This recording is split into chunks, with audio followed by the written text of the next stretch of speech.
बिस्मिल्लाहिर्रहमानिर्रहीम, अस्सलामु अलैकुम, वेलकम टू न्यूज़ टुनाइट। मैं हूं नम्रा तारिक। इस वक्त पाकिस्तान में और ख़ास तौर पे पंजाब की सियासत में एक नई बहस छिड़ चुकी है। ये बहस बल्कि गुज़िश्ता 2-3 हफ्ते से चली आ रही थी, लेकिन अभी उस पर जो अपडेट आई है, बहस उस पर जारी है। सूबा पंजाब की जानिब से जो एक VIP तैयारा ख़रीदा गया था, उस ख़रीदे गए VIP तैयारे के मामले पर उस वक्त ये नई बहस शुरू हो चुकी है जब मारूफ एंकर पर्सन मोहम्मद मालिक ने इस हवाले से एक अहम दावा किया।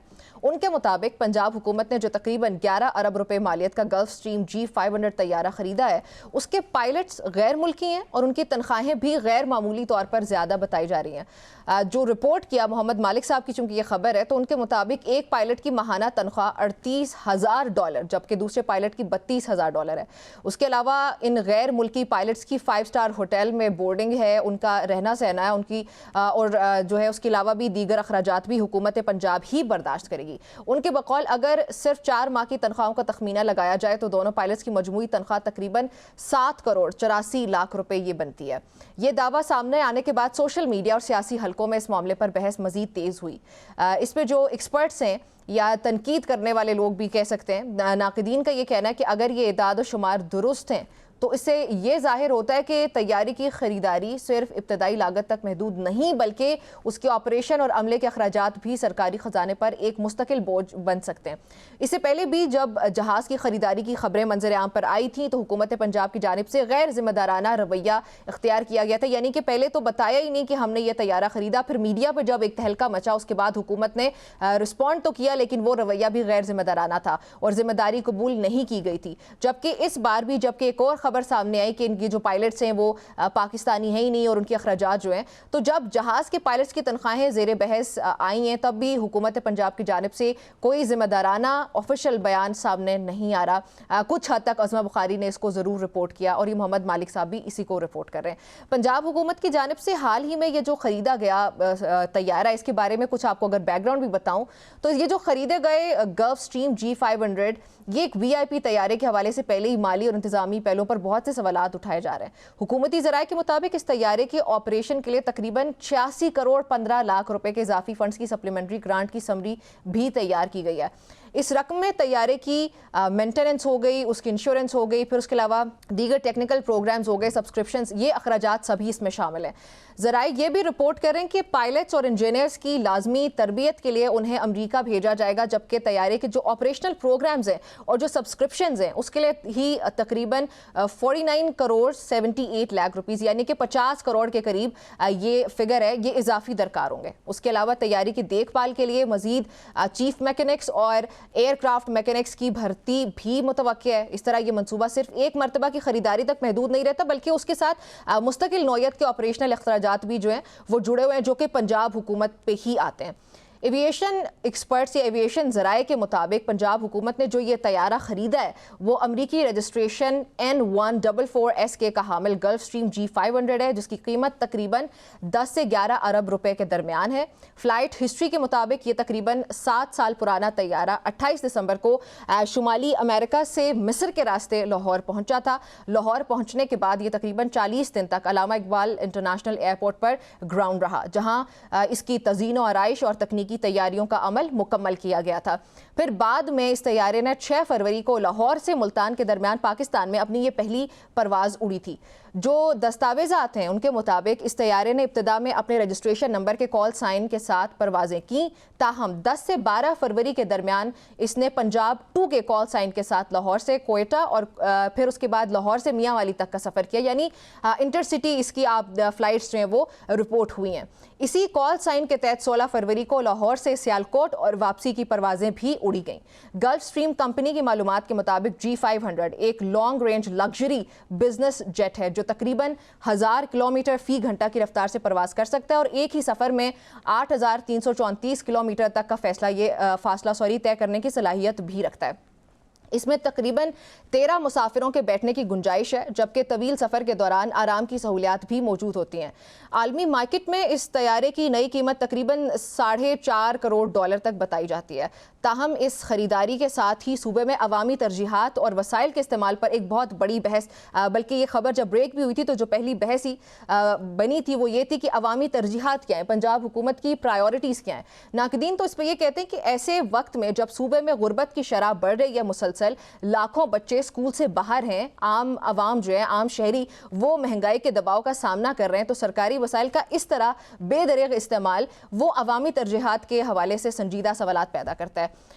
जो स्टेटिस्टिक्स हैं उसके मुताबिक सिर्फ पंजाब में तकरीबन 1 करोड़ 11 लाख बच्चे हैं जी जो इस वक्त स्कूल से बाहर हैं, जबकि गुज़िश्ता चंद बरसों में गुर्बत की शरह में भी हमने नुमाया इजाफा होते हुए देखा है। तो नाक़दीन के मुताबिक अगर यही वसाइल आप एजुकेशन के ऊपर लगाएं, हेल्थ के ऊपर लगाएं, सोशल वेलफेयर के मनसूबों पर खर्च किए जाते तो वो शायद ज़्यादा बेहतर होता, शायद उसके बराह रास्त फ़वाइद आम शहरियों तक पहुँच सकते, एटलीस्ट पंजाब के अवाम तो मुस्तफ़ीद हो सकते थे।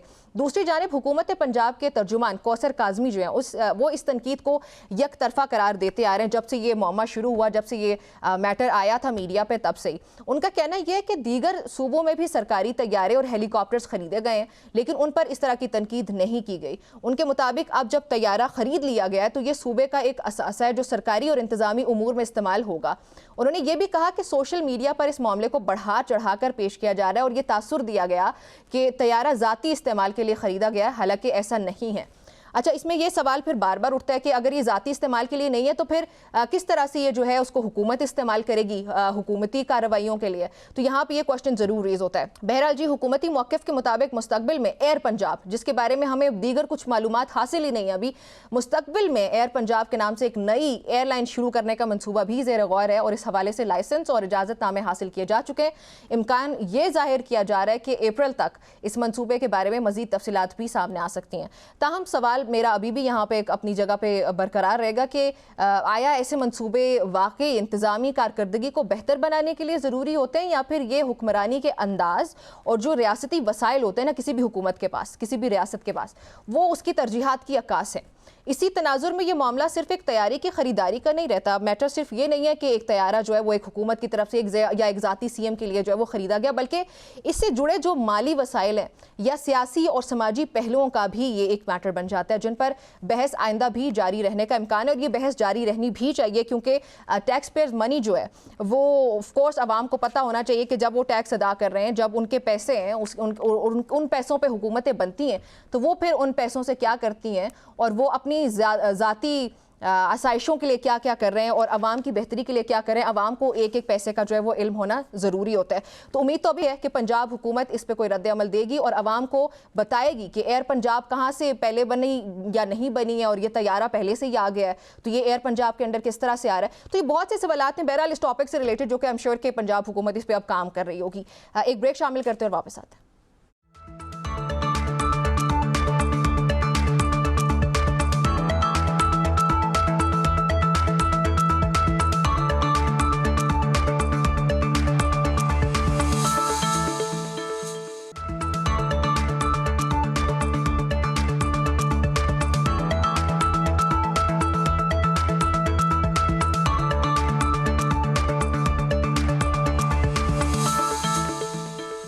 जी, welcome back to News Tonight. America और इजराइल की जानिब से ईरान के खिलाफ शुरू की गई जंग छठे रोज़ एक नए और ज़्यादा पेचीदा मरहले में दाखिल हो चुकी है।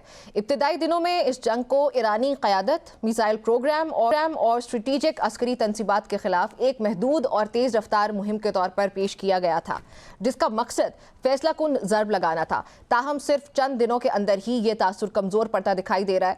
मैदान जंग की सूरत हाल अब वाज़े तौर पर बदल रही है और इस तनाज़े का दायरा कार भी बतदरीज हमें बढ़ता हुआ नजर आ रहा है। अगरचे ईरान की फ़िज़ाई हुदूद पर अब भी अमरीका और इजराइल को नुमाया अस्करी बरतरी ज़रूर हासिल है और दोनों जानिब से मिसाइलों और ड्रोन हमलों का तबादला जारी रहा आज भी, लेकिन जंग की नौयत आहिस्ता आहिस्ता एक मुख्तलिफ डायरेक्शन जा रही है। ताज़ा वाक़यात इस बात की निशानदेही कर रहे हैं कि फौरी और फैसला कुन कामयाबी के बजाय अब दबाव को बतदरीज बढ़ाने की हिकमत अमली इख्तियार की जा रही है।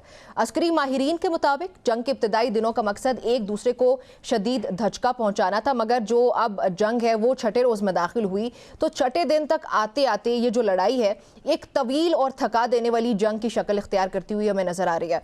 गुज़िश्ता 24 आवर्स जो वाक़यात हैं उन्होंने इस बदलती हुई हिकमत अमली को मजीद वाज़े कर दिया। हमलों का दायरा न सिर्फ ईरान और इसराइल तक महदूद रहा, बल्कि इसके जो असरात हैं वो खित्ते के दीगर हसास इलाकों तक भी पहुँचना शुरू हो चुके हैं। बहरी रास्तों, तवानाई की अहम राहदारियों और इलाकाई सियासी तवाज़ुन पर इस जंग के मुमकिन असरात ने आलमी सतह पर भी तशवीश को बढ़ाया है। इसी वजह से मुबसरीन का ये मानना है कि ये जो तनाज़ा है वो महज दो ममालिक के दरमियान फौजी टकराव नहीं है, बल्कि ये एक आहिस्ता आहिस्ता वसीतर इलाकाई बहरान की सूरत ज़रूर इख्तियार करेगा और अभी तक कर भी चुका है। इन हालात में सबसे अहम पहलू ये भी है कि अब तक कोई भी फरीक ऐसी फैसला कुन ज़र्ब लगाने में कामयाब नहीं हुआ जो जंग को जल्द ख़त्म कर सके, या हम कह सकें कि ये वाला फरीक जो है वो जीत चुका या ये फरीक हार चुका।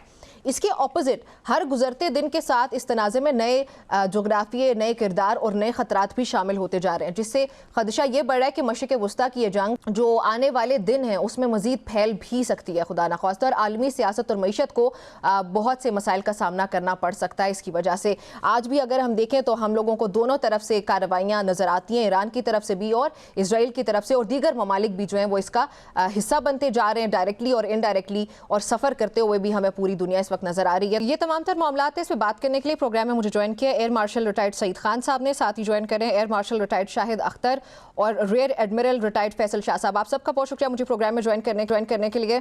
सईद साहब, आपसे स्टार्ट करती हूँ। सर, अभी हम 7वें दिन, तकरीबन एक हफ्ता गुजर चुका है इस जंग को। सर, अभी तक की जो जंग हुई है, जो वाकया, जो डेवलपमेंट्स हुई through out the world, how would you analyse that all? बिस्मिल्लाहिर्रहमानिर्रहीम। निम्रा, सबसे पहले तो शुक्रिया आपका कि आपने आज अपने प्रोग्राम में इनवाइट किया। मेरे ख्याल में जो ये जंग हो रही है ये स्लोली एंड ग्रेजुअली एक स्टेलमेट की तरफ जा रही है। अमेरिकन्स ने फ्राइडे को ये जंग शुरू की थी और उनको पूरी उम्मीद थी कि ओवर द वीकेंड वो इस जंग को ख़त्म कर देंगे और ईरान अपने घुटनों पर गिर चुका होगा। अच्छा। लेकिन अनफॉर्चुनेटली फॉर देम कि इस तरह की कोई चीज नहीं हुई, और जैसे जैसे वक्त गुजर रहा है उनके नुकसानात बढ़ते चले जा रहे हैं। जहां तक ईरान की बात है, ईरान ने भी शायद ये नहीं सोचा था कि उसकी इतनी ज्यादा डिस्ट्रक्शन होगी, क्योंकि अब अमेरिकन्स ने मिलिट्री टारगेट से हटके सिविलियन टारगेट्स को हिट करना शुरू कर दिया, जिसमें हॉस्पिटल्स और स्कूल्स, वो तो पहले दिन भी हुआ था। जी जी जी। सो हम, यानी कि ये जो जंग है ये अब खिंचती चली जा रही है। जो बाकी प्लेयर्स हैं इस जंग में, यानी इजराइल और गल्फ कंट्रीज, वो भी बहुत परेशान है। देखिए, गल्फ की जो मेन सोर्स ऑफ इनकम थी वो या तो ऑयल थी या टूरिज्म था। ऑयल, जो दुनिया की 5 बड़ी ऑयल प्रोड्यूसिंग कंट्रीज हैं उनमें से 4 का जो ऑयल है वो यहां से गुजरता था, which was 20% of the world consumption every day. ठीक है ना। और दुनिया की 80% एलएनजी की कंजम्पशन जो होती थी वो यहां से स्ट्रेट ऑफ हॉर्मुज से गुजरती थी। जी। अब जबकि ईरान ने उसको बंद कर दिया है तो जो गल्फ कंट्रीज की दोनों सोर्सेज ऑफ इनकम खत्म हो गई है, यानी उनका ऑयल और एलएनजी भी खत्म हो गए, और वहां से जितने फॉरेनर्स थे, जो कि ऑलमोस्ट 90% ऑफ उनकी पॉपुलेशन के थे, वो भी अब छोड़ के उस इलाके को जा रही। इसमें जो ओनली बेनिफिशियरी मुझे लग रहा है वो इजराइल है, कि इजराइल जो है ना, उसने इस जंग को ईरान और अमेरिका की जंग बना दिया। दोनों जो हैं वो अपने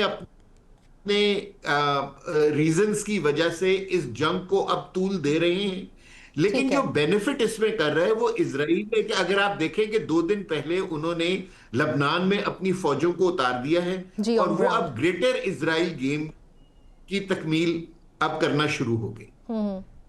ठीक है। अच्छा शाहिद साहब, आप इस बात से मुत्तफिक हैं कि अमेरिका के या इजराइल ने जो उन्होंने ये एंटिसिपेट किया था कि शायद ईरान जो है वो एकदम से घुटने टेक देगा within a few days, लेकिन it's not happening the way they wanted it to happen? देखिए, मेरा ख्याल इससे थोड़ा सा मुख्तलिफ है। वो इसलिए कि उन्होंने जब 12 डेज की वॉर की थी तो उस वॉर में तो उन्होंने देख लिया था कि ना सिर्फ के ईरान ने कोई घुटने नहीं टेके, बल्कि at the end of the day damage तो ज्यादा इजराइल को हो गया था। अच्छा। तो इन्होंने मेरे ख्याल में अपनी वॉर गेमिंग तो की होगी। सो इस मौके पे बड़ा जरूरी है देखना कि इनके अल्टीमेट अजाइम क्या हैं। क्या इनके अजाइम जो हैं वो मिडल ईस्ट की इकोनॉमी को बिठाना और उसके बाद फिर उसको किसी तरीके से रिवाइव करना ऑन देयर ओन टर्म्स, क्या ये चीजें इसके पस मंजर में है, या ये है कि इसको प्रोलॉन्ग करके बेशक जितनी वो हिट्स ले लें सारा कुछ ईरान के को अंदर वीक वो करना है। करें कि कोई बल्कनाइजेशन या कोशिश जो कि कभी होने नहीं वाली है, उसके लिए तो there are so many arguments उसकी फेवर में किए जा रहे हैं।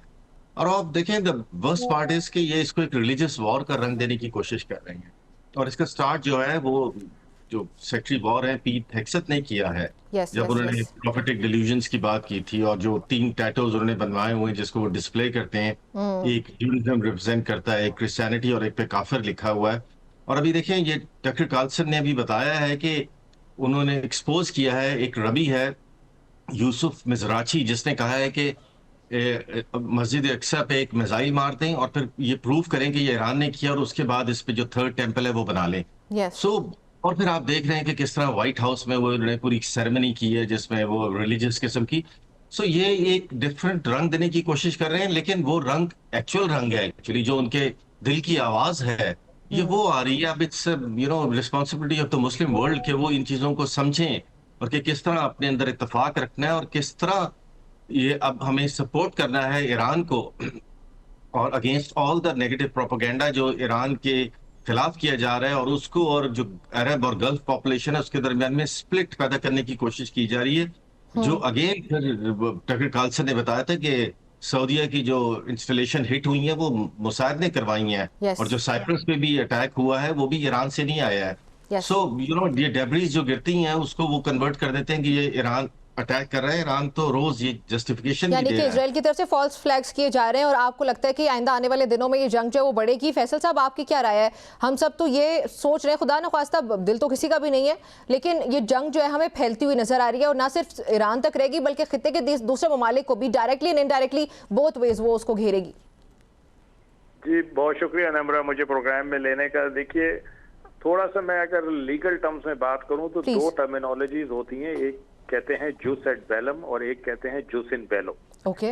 जूस एट बेलम होता है कि एक जस्टिफाइड आपके पास रीजन हो वॉर इनिशिएट करने का, तो उसको जूस एट बेलम कहते हैं। और अगर उस वॉर के दौरान आप जस्टिस कर रहे हैं, सिर्फ अपने टारगेट्स अचीव करने के लिए काम कर रहे हैं, कोई कोलेटरल डैमेज नहीं कर रहे हैं, ज्यादती नहीं कर रहे हैं, तो फिर उसको कहते हैं जूस एंड बेलो। अच्छा। तो इस वॉर में आप देखिए ना जूस एट बेलम था और ना जूस एंड बेलो है। अच्छा। इस वॉर को किसी खास रीजन पे कोई ऐसा प्रीटेक्स्ट जिसको पूरी दुनिया मानती हो, ऐसा कोई प्रीटेक्स्ट नहीं था जिस पे उसको स्टार्ट किया गया है। हर जगह से कंडेमनेशन आ रही है, अमेरिका के अंदर से कंडेमनेशन आ रही है। True. और फिर आप इसका स्टार्ट देखिए जरा कि इसको स्टार्ट ही उन्होंने एक स्कूल पे हमले से किया है जिसमें 180 बच्चियां शहीद कर दी गई। उसके बाद तेहरान में एक हॉस्पिटल था उसको अटैक किया गया, और उसके बाद फिर ये खामेनेई साहब और उनकी जो काबीना थी उसको अटैक किया गया। तो ये आज भी इन्होंने 3 अस्पताल हैं ईरान में, उन पे अटैक किया। 105 टोटल सिविलियन सेंटर्स हैं जहां पे ये अटैक कर चुके हैं और सिविलियंस को मार रहे हैं और टेरराइज कर रहे हैं। ये बेसिकली एक टेररिज्म है जो कि ये फैला रहे हैं। ईरान की क्या स्ट्रैटेजी है? देखें, ईरान की थोड़ी सी साइकोलॉजी समझने की जरूरत है। ईरानियन कौम एक रेवोल्यूशन से गुजर चुकी है जिसमें काफी जानी नुकसान हुआ था। उसके फौरन बाद ईरान इराक वॉर हो गई जो 8 साल तक चली, बहुत जानी नुकसान हुआ। 47 साल से ये सैंक्शंस में है, आइसोलेशन में है। पिछले साल जून में 12 दिन की ये जंग इसराइल से लड़ चुके हैं, उसमें फिर जानी नुकसान हुआ। बीच में इनको फिर जारी बात है कि कुछ ना कुछ ऐसे वाकयात होते रहे जिनमें इनकी जाने जाते रहे। तो ये एक रेजिलिएंट कौम है। yes. और इनके लिए इस वक्त ये डू एंड डाई वाला सिनेरियो है। अगर ये जंग रोकने की इस्तिदा कर देते हैं अमेरिका और इजराइल से, तो ये जंग फिर कुछ महीने बाद इनके सर पे आ जाएगी। तो मेरा ये ख्याल है कि ईरान कभी इस्तिदा नहीं करेगा इन दोनों से कि जंग रोकें, और ईरान अपनी जो रेजिस्टेंस है वो शो करता रहेगा। अमेरिका को इस वक्त शदीद तनकीद का सामना है, डोमेस्टिकली भी और इंटरनेशनली भी। $1 बिलियन का रोजाना अमेरिका को नुकसान हो रहा है इस जंग में। yes. तकरीबन अब तक 7 दिनों में $10 बिलियन से ज्यादा का खर्चा हो चुका है अमेरिका का। तो उनकी इकोनॉमी हर्ट हो रही है और उन पे तनकीद की जा रही है। मां सिवाय इसके कि इसका कोई रीजन नहीं था जंग करने का, जो जुसेट बेलम नहीं था, उसके अलावा तनकीद की जा रही है कि मईशत खराब हो रही है और वो मजीद पैसे मांग रहे हैं जो कि उनको नहीं मिल रहे हैं। ठीक है, इसराइल इस जंग को लंबा करना चाहता है क्योंकि उसकी ख्वाहिश ये है कि एक तो बेंजामिन नेतन्याहू साहब जो करप्शन के केसेस में फंसे हुए हैं वो इलेक्शंस को डिले करना चाहते हैं और वो हर थोड़े दिन बाद आप नोट करें कोई ना कोई नया महाज खोल देते हैं मिडिल ईस्ट में। तो पहला फैक्टर तो ये है। दूसरा फैक्टर ये है कि वो इजराइल को एक स्ट्रॉन्गेस्ट हेजमन बनाना चाहते हैं इस रीजन में और वो नहीं चाहते कि जब वो ग्रेटर इसराइल के किसी एजेंडे पे चलें तो कोई पोटेंशियल चैलेंजर हो उनके सामने। अब उनकी शदीद तरीन ख्वाहिश ये है कि खित्ते के दीगर ममालिक इस जंग में अमेरिका और इजराइल के साथ शामिल हो जाएं। उसके उनको 3 फायदे होंगे। अगर आप 1 मिनट मुझे दें मैं वो 3 फायदे गिनवा दूं। अच्छा, पहला फायदा उनको ये होगा कि जो इक्विपमेंट और प्लेटफॉर्म इन खित्ते के ममालिक के पास है वो सब यूएस और वेस्टर्न ओरिजिन का है, तो वो आराम से इंटीग्रेट हो जाएगा उस वेपन सिस्टम के साथ जो यूएस और इजराइल इस वक्त ईरान के खिलाफ यूज कर रहे हैं। और जो एक उनको डेफिशिएंसी फील हो रही है एम्यूनिशंस में वो पूरी हो जाएगी, यहाँ खित्ते के अंदर से सप्लाई चेन उनकी रिस्टोर हो जाएगी। ठीक है। दूसरा उनको फायदा ये होगा कि अरब और पर्शियन की जो हिस्टोरिकल लड़ाई है उस लड़ाई को रिवाइव कर दिया जाएगा और वो फिर लड़ाई चलती रहेगी कई साल तक। और फिर जब तीसरा फायदा ये है कि जब ये दोनों आपस में लड़ेंगे अरब्स और ईरानियंस, तो ये दोनों वीक होते चले जाएंगे और ऑटोमेटिकली इसराइल जो है वो स्ट्रॉन्गर एक मुल्क बन के आ जाएगा इस खत्ते में, जो उसका अल्टीमेट ऑब्जेक्टिव है। ठीक है। मैं समझता हूँ कि अरबों को और खत्ते के ममालिक को इस चीज का इदराक है और वो इसमें शामिल नहीं होंगे। एक ब्रेक शामिल करते हैं और वापस आते हैं।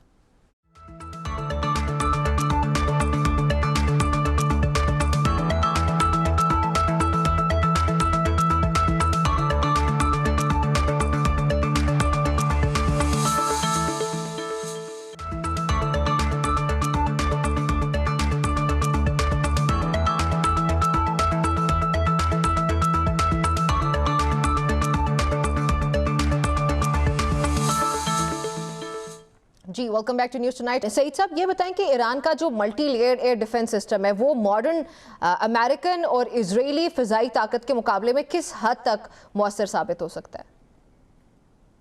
जी, ईरान के पास तो कोई बहुत जो एक्सटेंसिव एयर डिफेंस सिस्टम नहीं है।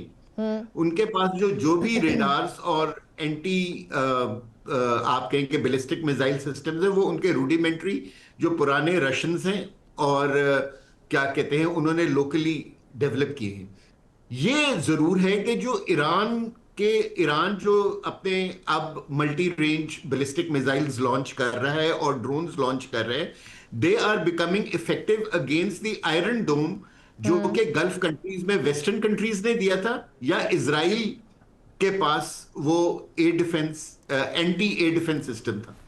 ठीक है ना, तो वो जो सिस्टम है वो बहुत बुरी तरह एक्सपोज हो रहा है इस कॉन्फ्लिक्ट के अंदर, क्योंकि ईरान ने बहुत अक्लमंदी के साथ अपनी ड्रोन्स और लो आप कहें कि रेंज और लो क्वालिटी मिसाइल्स को इस्तेमाल करके उन्होंने जितने इंटरसेप्टर्स थे उनकी ऑलमोस्ट 80% जो है स्ट्रेंथ को इस्तेमाल करवा दिया।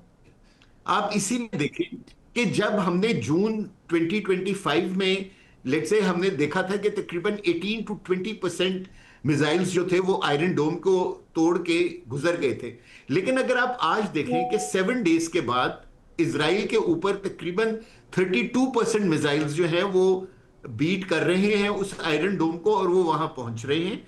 सेकेंडली, जो गल्फ कंट्रीज हैं खासतौर पे कुवैत, कतर और बहरीन, उधर ऑलमोस्ट 50% मिसाइल्स जो हैं अब वो अपने निशाने के ऊपर पहुंच रहे हैं। और इसी वजह से अगर आप देखें ईरान ने अपने नंबर ऑफ मिसाइल्स को भेजना कम कर दिया है, क्योंकि अब उनके मिसाइल्स जो वो पहले डिस्ट्रॉय हो रहे थे इंटरसेप्टर्स के थ्रू अब वो बेहतर हो रहे। सो ईरान ने अपने जो है सरफेस टू सरफेस मिसाइल्स को बहुत अच्छे तरीके से एम्प्लॉय किया है और येस्टरडे से यानी कि उन्होंने अपने 2 हाईटेक ड्रोन और मिसाइल्स को लेकर आए। अच्छा शाहिद साहब, मुझे ये बताएं कि ईरान की बैलिस्टिक मिसाइल प्रोग्राम जो है उसने मशरिक़ वस्ता में ताकत के बैलेंस को किस तरह से तब्दील किया, ताकत के इस तवाज़ुन को किस तरह से डिफाइन किया इस मिसाइल प्रोग्राम ने? देखिए, इस ईरान को ये मालूम था उस पे 45-47 ईयर्स से सैंक्शंस लगी हुई थी, तो जो एयरफोर्स है वो उसको डेवलप नहीं कर सका।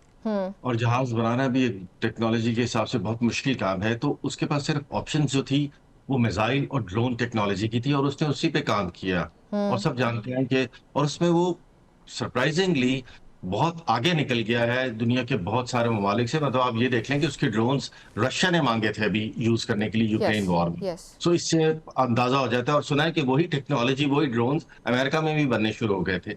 सो ये जब आप सर्वाइवल की जंग आपको पता हो कि वन डे ये होना है आपके साथ, तो फिर आपकी जाहिर एफर्ट्स भी उसी साइट पे जानी शुरू हो जाती हैं। इन्होंने ट्रू ना सिर्फ ये किया बल्कि इन्होंने उसके बड़े अंडरग्राउंड वो बनाए हुए हैं प्लेसेस जहां पे इनके लॉन्चर भी हैं, इनके मिसाइल और ड्रोन्स हैं। ये उनकी दूसरी बड़ी स्मार्ट मूव थी। और उस वजह से आप देखें कि जो अभी सईद साहब भी जिक्र कर रहे थे कि जो सिविलियन पॉपुलेशन की तरफ अटैक्स डाइवर्ट हुए हैं, वो उस फ्रस्ट्रेशन में ही हुए थे कि उनको लोकेट करके डिस्ट्रॉय नहीं किया जा सकता। इसने बिल्कुल बैलेंस जो इक्वेशन जो है वो बिल्कुल उसका बैलेंस जो है अपसेट मिडल ईस्ट में कर दिया फॉर द। लेकिन ये बात मालूम थी सबको, बिकॉज ईरान ने पहले से कहा हुआ था कि मेरे पे अटैक होगा तो मैं अमेरिका के जो सारे हैं 40 के करीब इस इलाके में, मैं उनको टारगेट करूंगा। और वो उसने जो अनाउंस किया था वो एग्जैक्टली उसी हिसाब से कर रहा है। अब कुवैत के पास भी 1-2 दिन का रह गया जखीरा, यूएई के पास भी 4 दिन का रह गया। अमेरिका इस पोजीशन में नहीं है कि इनको रिप्लेनिश करे, बिकॉज उसकी प्रायोरिटी इजराइल है। और ये चीज भी बड़ी अब एक आवाज उठनी शुरू हो गई है फ्रॉम द गल्फ कंट्रीज कि जी जिसने हमारी प्रोटेक्शन का वो लिया था वो तो अब हमें प्रोटेक्ट ही नहीं कर पा रहा है। तो इस लिहाज से भी इसका जो है इमेज थोड़ा सा थोड़ी सी ठीक है बीटिंग ले रहा ठीक है। फैसल साहब मुझे ये बताइएगा कि अगर ईरान की मिसाइल वाकई 2000 से 3000 किलोमीटर तक मार करने की सलाहियत रखते हैं, तो इससे यूरोप और नेटो ममालिक की सिक्योरिटी हिकमत अमली पर क्या असर पड़ सकता है? देखिए, ईरान ने ये कहा हुआ है कि हमारी जो काबिलियत है वो दिफाई काबिलियत है।